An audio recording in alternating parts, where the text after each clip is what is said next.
Last week ఒక 78 years old శ్రీమతి గారి మీద మనము రోబోటిక్ నీ రిప్లేస్మెంట్ సర్జరీ చేసాం. సర్జరీ తర్వాత వాళ్ళ ఫ్యామిలీ వాళ్ళతో డిస్కస్ చేసినప్పుడు, సర్జరీ టైంలో మనం రికార్డ్ చేసిన వీడియోస్ అన్ని చూపిస్తున్నప్పుడు ఒక రిలేటివ్ ఒక సింపుల్ క్వశ్చన్ అడిగారు. సార్, ఇక్కడ మీ హ్యూమన్ ఇంటర్వెన్షన్ కూడా ఉంది కదా సర్జరీలో, ఓన్లీ రోబోనే సర్జరీ చేయట్లేదు, హ్యూమన్ ఇంటర్వెన్షన్ కొద్ది మీరు పట్టుకొస్తున్నారు కదా సార్ అని ఒక డౌట్ పబ్లిక్లో ఏమి ఉందంటే రోబోనే మొత్తం సర్జరీ చేస్తుంది, డాక్టర్స్ ఏమీ చెయ్యరు. ఇది ఒక చాలా it's a very common misconception. ఇది ఒక పెద్ద అపోహం.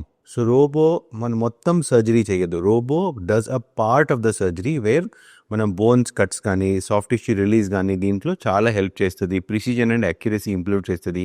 రోబో ఇండిపెండెంట్గా సర్జరీ చేయదు. Robo assisted.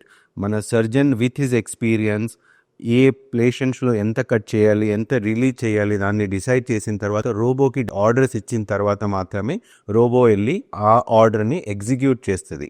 Robo will not do the surgery independently. So robo is a very intelligent and a loyal assistant. Thank you.